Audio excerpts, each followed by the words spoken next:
So hello friends, welcome to my channel. তো আজকে আমার কাছে দুটো চার্জার আছে, দেখতে পাচ্ছ। চার্জারগুলো রিপেয়ার করতে হবে। চার্জারগুলো প্যাকেট করাই ছিল, বাট তবুও চার্জারগুলো অন হচ্ছে না। তো আমরা আজকে দেখবো যে চার্জারগুলো প্রবলেমটা কী। তো দেখতে পাচ্ছ আমি বোর্ডে লাগিয়ে দিচ্ছি। দেখতে পাচ্ছ লাইট জ্বলছে না, চার্জারগুলো কোনো একটা কিছু খারাপ আছে। আর এইটা দেখতে পাচ্ছ, এটাও একই প্রবলেম। এটার মধ্যেও কোনো প্রকার লাইট আসছে না। তবুও আমি তোমাদের একবার চেক করে দেখিয়ে দিচ্ছি। দেখতে পাচ্ছ এটাও কোনো লাইট জ্বলে না। তো আজকে আমরা এটা ঠিক করব। কীভাবে ঠিক করি তোমরা দেখতে থাকো।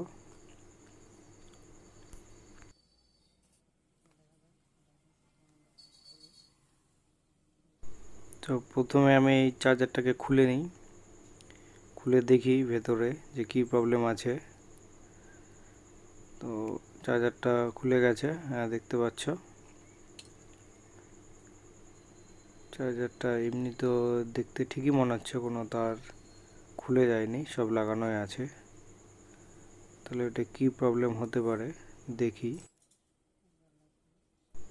তো এই চার্জারের মধ্যে এই যে যেটা দেখতে পাচ্ছ, এটা কিন্তু অ্যাকচুয়ালি ফিউজের কাজ করে, মানে এটা ফিউজ হিসেবেই কাজ করে। তো বেশিরভাগ চার্জারে এইটারই প্রবলেম হয়ে থাকে। তো আমরা আগে এই জিনিসটাকেই চেক করে নেব যে এর ফিউজটা খারাপ হয়ে গেছে নাকি। তো একবার এটা বোর্ডের মধ্যে লাগিয়ে নিয়ে আমরা চেক করি যে ফিউজটাই কি খারাপ হয়ে গেছে নাকি, কারণ বেশিরভাগ সময় এই ফিউজটাই খারাপ হয়। তো বোর্ডে লাগিয়ে নিলাম।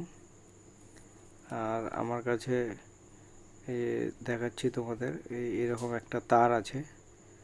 এই তারের দুটো মাথা আমি টাচ করে চেক করব। তো দেখি। তো দেখতে পাচ্ছ এই যে লাইটটা জ্বলে যাচ্ছে, তার মানে ফিউজটারই ডিস্টার্ব আছে। আরেকবার দেখিয়ে দিচ্ছি, এই যে লাইটটা জ্বলে যাচ্ছে। তো মনে হয় ফিউজটাকে শর্ট করে দিলেই হয়ে যাবে। তো চলো দেখি কি করে এটা করি, তোমরা দেখো।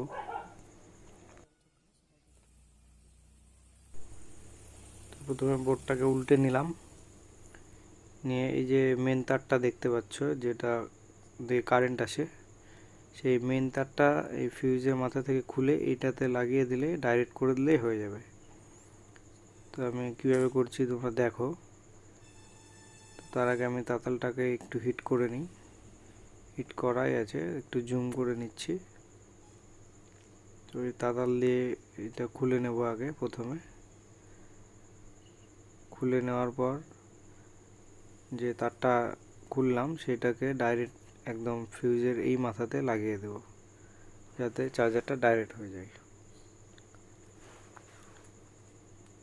তো এই তারটাকে এবার এর মধ্যে লাগাই। তো খুব ভালোভাবে এটা লাগাতে হবে, যাতে পরে খুলে না যায় আর কোনো প্রকার শর্ট যেন না হয়। তো দেখতে পাচ্ছ আমি এটা লাগিয়ে নিচ্ছি। তো এইভাবে এটা লাগাতে হবে। তো এটা লেগে গেছে। আর এবার আমি চার্জারটা একবার টেস্ট করে দেখে নেব যে প্রবলেমটা সলভ হলো কিনা। তো তার আগে আমি একটু এটা এর মধ্যে ফিক্সড করে নিই। এর মধ্যে ভালোভাবে ফিক্সড করে নিতে হবে, না হলে আবার শর্ট লেগে যেতে পারে। তো এর মধ্যে ফিক্সড করে নিলাম এটা নিয়ে, এবার এটাকে বোর্ডের মধ্যে লাগিয়ে চেক করব। তো দেখতে পাচ্ছ লাইটটা জ্বলে গেছে, তার মানে চার্জারটা ঠিক হয়ে গেছে। তো আমি তোমাদের চার্জ করে দেখে দিচ্ছি, আমার কাছে এইটা আছে। দেখতে পাচ্ছ লাইটটা জ্বলছে, মানে চার্জ হচ্ছে।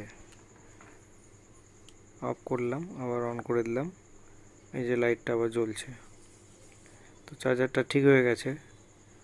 তো চার্জারে বেশিরভাগে এই প্রবলেমটাই হয়। তো এইভাবে তোমরাও ঠিক করে নিতে পারবে। আমাদের একটা চার্জার ঠিক হয়ে গেছে। এই চার্জারটা এবার আগে সেট করে নিই, লাগিয়ে নিই এটা, তারপরে আমরা ওই চার্জারটাও দেখবো ওটা কি প্রবলেম আছে। এটা লাগিয়ে আরেকবার দেখে নিই। ও সুইচটা দিতে হবে, হ্যাঁ এই যে দেখছো জ্বলছে।